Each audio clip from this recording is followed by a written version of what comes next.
Did you know that as Greenland's ice melts, it's not just a climate crisis, it's triggering a trillion-dollar global race for power, resources, and control?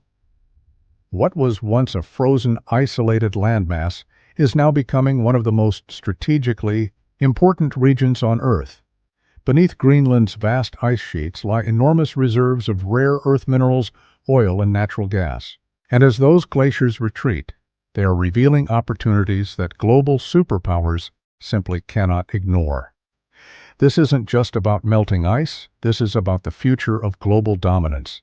To understand why Greenland matters so much today, we need to first understand what's changing and how fast. Greenland's ice sheet is one of the largest on the planet. For thousands of years, it has covered the island like a frozen shield, locking away both land and resources beneath it. But due to rising global temperatures, that ice is now melting at an accelerating rate, and with every year that passes, more of Greenland's hidden landscape is being exposed.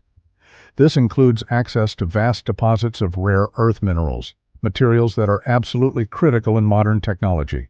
From smartphones and electric vehicles to military systems and renewable energy infrastructure, rare earth elements are the backbone of the 21st century economy.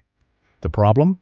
These resources are extremely limited and currently dominated by just a few countries. That's why Greenland has suddenly become so important. Because whoever gains access to these resources could gain a massive advantage in technology, defense, and global trade. But minerals are only part of the story. As Arctic ice melts, something even bigger is happening. New shipping routes are opening. For centuries, global trade has relied on long, expensive routes like the Suez Canal or the Panama Canal. But now new Arctic passages are becoming navigable for longer periods each year. These routes can significantly reduce travel time between major markets like Asia, Europe, and North America. Shorter routes mean lower costs, faster delivery, and massive economic advantages. And Greenland sits right in the middle of it all. Its geographic position makes it a critical gateway to these emerging Arctic shipping lanes. Control or influence over Greenland could mean influence over the future of global trade itself. This is where geopolitics enters the picture. Because Greenland may be remote, but it is not independent. It is an autonomous territory within the Pacific Kingdom of Denmark, which means any major developments there involve not just local authorities, but European interests as well. At the same time, global superpowers are watching closely.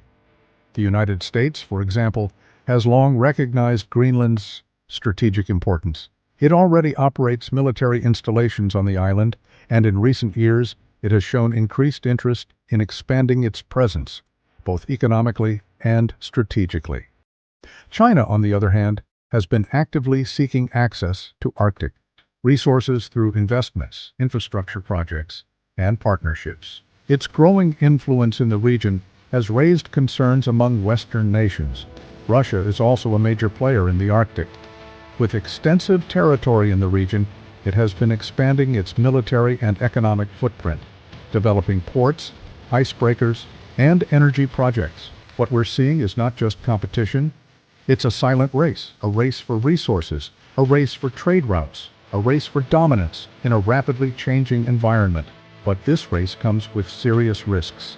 The Arctic is one of the most fragile ecosystems on Earth. Increased industrial activity, mining, drilling, shipping, could have devastating environmental consequences.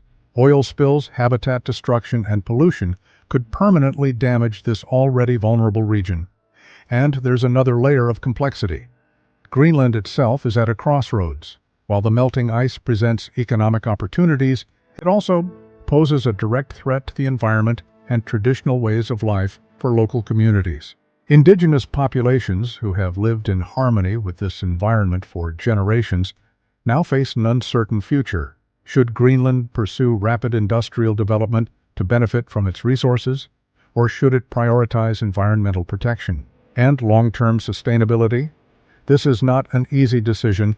Economic independence is another factor. Some see resource development as a path toward full independence from Denmark. With sufficient revenue from minerals and energy, Greenland could potentially sustain its own economy. But that independence would come with geopolitical pressures, because as soon as resources are on the table, global powers become involved, and influence often follows investment. So Greenland must carefully navigate not just economic decisions, but political ones as well. Meanwhile, the global demand for rare earth elements is only increasing. As the world transitions toward green energy, electric vehicles, and advanced technologies, the need for these materials is skyrocketing. Countries are scrambling to secure stable supply chains and reduce dependence on dominant producers. This makes Greenland even more valuable. It's not just about what's there, it's about what the future needs. And that future is arriving, fast. But there's a paradox at the heart of all this. The very thing making Greenland valuable, melting ice, is also a warning sign of a much larger global crisis. Climate change is not just unlocking opportunities, it's reshaping the planet. And while some regions may benefit economically in the short term, the long-term consequences are far more complex. Rising sea levels, extreme weather, and environmental disruption will impact every country in the world. So the question becomes, are we witnessing an opportunity or a warning? Perhaps both. Greenland's transformation represents a new frontier, one where economics, environment, and geopolitics collide. It's a place where decisions made today could shape global power structures for decades to come. And yet, much of this is happening quietly. There are no headlines every day about Arctic shipping lanes or rare earth discoveries. But behind the scenes, strategies are being formed, investments are being made, and positions are being secured. Because those who move early could gain the most. This is not just a regional story, it's a global one. A story about how a melting ice sheet is triggering one of the most important geopolitical shifts of our time. Story about how the next era of global competition may not be fought in cities or markets, but in some of the most remote and extreme environments on Earth, and a story that is still unfolding, because Greenland is no longer just a frozen island. It's becoming the center of a trillion-dollar race, a race that could redefine power, trade, and resources in the 21st century, and the world is only beginning to pay attention.